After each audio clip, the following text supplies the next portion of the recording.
Salut, c'est Jean-Baptiste de jbmarcy.com, ravi de vous retrouver aujourd'hui pour une nouvelle vidéo comme d'habitude pour discuter un thème, un terrain qui vous touche directement si vous vivez une rupture amoureuse et voulez lancer votre reconquête amoureuse ou en tout cas la poursuivre. Aujourd'hui, j'aimerais qu'on discute de ce qu'est le prisme personnel. Alors qu'est-ce que j'entends par là? C'est un effet qui favorise finalement l'incompréhension, qui peut même pousser jusqu'à l'agressivité, qui vous fait vous poser beaucoup de questions, des questions qu'on voit parfois verbalisées, mais notamment dans les commentaires des vidéos, des questions telles que faut-il s'écraser devant son ex, faut-il être trop sympa, faut-il éviter d'avoir des demandes express qui sont formulées vis-à-vis de l'autre, faut-il véritablement admettre que tous les ex sont des abrutis ou ce genre de choses, ce genre de catégorisation, de verbalisation derrière lesquelles il n'y a absolument aucune réflexion creusée, mais qu'on voit parfois balancer à cause justement de cette douleur, à cause de cette tristesse, à cause de cette injustice que l'on ressent. Et le prisme personnel, c'est finalement cette lentille, cet effet qui va vous pousser à tout rapporter à vous-même. C'est un positionnement qui découle de la victimisation, qui découle encore une fois, comme je le disais à l'instant, de l'injustice de la situation et qui vous pousse à voir la scène avec un angle de vue bien particulier. Quand je vous parle un petit peu de tout ça, j'ai souvent des images quand je fais les vidéos, quand je fais les coachings, quand je bosse comme ça autour de la reconquête, j'ai beaucoup d'images qui me viennent en tête et à l'instant je suis en train de penser à un film, alors je me rappelle plus du titre, c'est bien dommage, mais c'est un film où finalement on voit un attentat se dérouler et on voit plusieurs angles de vue. Je crois que ça s'appelle angle de vue en français, je suis pas sûr et certain, mais on voit comme ça cet attentat se dérouler sous plusieurs angles. On le voit vu de la personne qui le commet, on le voit vu d'une personne qui est juste dans le public, qui était là, pas par hasard, mais pour assister à l'événement en question. On le voit depuis une fenêtre, on le voit depuis un agent de sécurité, etc., etc. Et puis au fur et à mesure, on s'aperçoit de la réalité de ce qu'on est en train de voir et on s'aperçoit qu'elle est extrêmement différente du point de vue spectateur ou de simplement du point de vue de chacun des intervenants. On s'aperçoit qu'en mélangeant un petit peu tout ça, on obtient une réalité, on obtient une vérité qui est extrêmement différente du set de pensée, des croyances de chacun des individus qui participent à ce film. Eh bien, le prisme personnel, c'est un petit peu ça. C'est cette logique très personnelle qui vous est propre, qui va vous pousser à remplir un petit peu l'exercice à trous. Alors, qu'est-ce que j'entends par là? Je vois que face aux réactions de votre ex, je sais pas, un silence, la nouvelle que on est avec quelqu'un, le fait d'organiser un rendez-vous et de pas venir, ce genre de choses, face aux actions, aux réactions, aux réflexions de votre ex, vous vous positionnez de telle sorte que vous êtes forcément le destinataire de. Alors quelque part, vous allez me dire ouais mais j'ai pas tort, le silence c'est à moi qu'il est destiné et donc forcément c'est m'adresser quelque chose.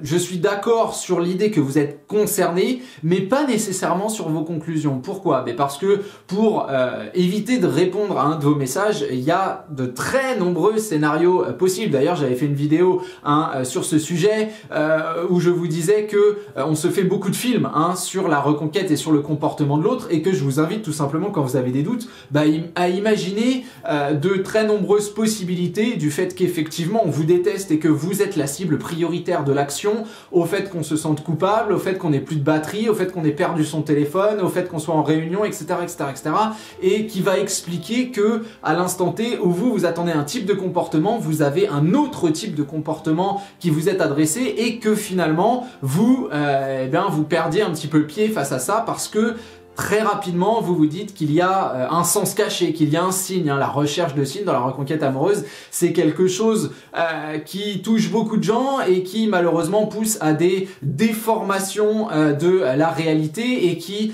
vous incite à poser votre focus sur de l'irréel, sur de la croyance, sur de l'attente. Il y a beaucoup, à travers mes coachings, je m'en rends compte de pensées qui sont victimisantes. Alors attention, la victimisation, c'est pas quelque chose que que vous devez comprendre comme une erreur absolue ou en tout cas un défaut. Je veux dire, c'est extrêmement naturel, c'est extrêmement humain. J'ai envie de dire que l'humain est aussi construit naturellement pour réagir face à l'injustice. Quand on voit quelque chose d'injuste, on a envie de le dire, on a envie de le pointer du doigt et on a envie de réagir. Évidemment, encore plus quand ça nous concerne, on a envie finalement presque qu'il y ait une apparition divine, une espèce de personnage omniscient qui sait la vérité, qui sait l'injustice, qui connaît tout ça et qui puisse départager les concurrents, les participants en disant non mais là t'abuses mon coco, ou là effectivement machin a raison et il faudrait que... Le problème c'est que la logique de la reconquête amoureuse, c'est pas du tout ça. C'est pas parce que vous avez raison que... Et la plupart du temps, il faut bien avouer qu'on n'a pas raison, justement parce qu'on est soi-même, justement parce qu'on voit les choses à travers ce prisme personnel, parce qu'on se dit, ben tiens, là, moi, je prends la chose de telle ou telle manière, moi, je vois que, moi, je considère que, on m'a trahi, on me. Et on se pose très rarement la question de ce qui se passe de l'autre côté. Finalement, on a des supputations, on a des idées, mais on ne veut pas creuser parce que très vite, on va s'apercevoir que la personne face à nous a tout un set, pas forcément d'excuses, mais d'explications qui peuvent très bien justifier le comportement que nous ne comprenons pas. Et même si on avait raison, le prisme personnel nous pousse dans cette erreur d'analyse qui est de tiens, là j'ai reçu un message qui est négatif, donc forcément la personne est dans une logique négative vis-à-vis de moi qui est une logique continue. C'est pas juste que là je la gonfle et qu'elle me renvoie un truc pour me dire tu me gonfles, c'est que forcément on est dans une espèce de planification contre nous, quelque chose qui remet en cause qui on est et qui prouve qu'on avait raison, et c'est un peu le chien qui se mord la queue, où on revient sans cesse sur cette logique du « je suis au centre de, je suis au centre de ». Le danger du prisme personnel, c'est qu'on s'accorde le droit de... On s'accorde le droit de « tiens, j'ai pas eu de réponse, alors du coup, je vais passer par un collègue, par un ami, par un ex que je connais qui peut savoir que, par les enfants, par ceci, par cela ». Et on va vraiment chercher de la signification juste là où la personne n'a pas forcément envie de communiquer, ce qui, il faut bien l'admettre, est tout à fait naturel. Le prisme personnel, c'est quelque chose de très dangereux qui fait que finalement, on voit tout... bien vis-à-vis de notre point de vue. Alors c'est extrêmement naturel, hein, dit comme ça, c'est extrêmement naturel, mais ça s'éloigne de toute objectivité, et je vois des gens, on a beau discuter, hein, mais qui restent dans cette logique du de toute façon c'est contre moi, ça veut dire ci, ça veut dire ça, mon ex est comme ci, mon ex est comme ça. Rien n'est gravé dans la roche, c'est la beauté de la psychologie, et j'espère que si vous en êtes à regarder cette vidéo, ça signifie que vous en avez peut-être regardé de nombreux autres sur ma chaîne. Je vous invite à vous imprégner de ces raisonnements-là, parce que véritablement rien n'est certain. Mon travail, c'est ça qu'il y a de fantastique à l'intérieur, c'est que je vois des cas, si jamais vous entriez en contact avec eux, vous penseriez très certainement qu'ils sont complètement insolvables, complètement bloqués, complètement destructeurs. Et ben on voit des choses incroyables dans mon métier, et ça c'est vraiment quelque chose d'extrêmement excitant, parce que la psychologie humaine n'est pas fixée, n'est pas bloquée. On a l'impression un petit peu en lisant partout qu'on est un peu des robots, fais ça, il se passera ça. Non, il y a une certaine liberté que nous avons tous, hein, au niveau psychologique, de réagir, de comprendre, d'entreprendre des choses qui sont extrêmement différentes.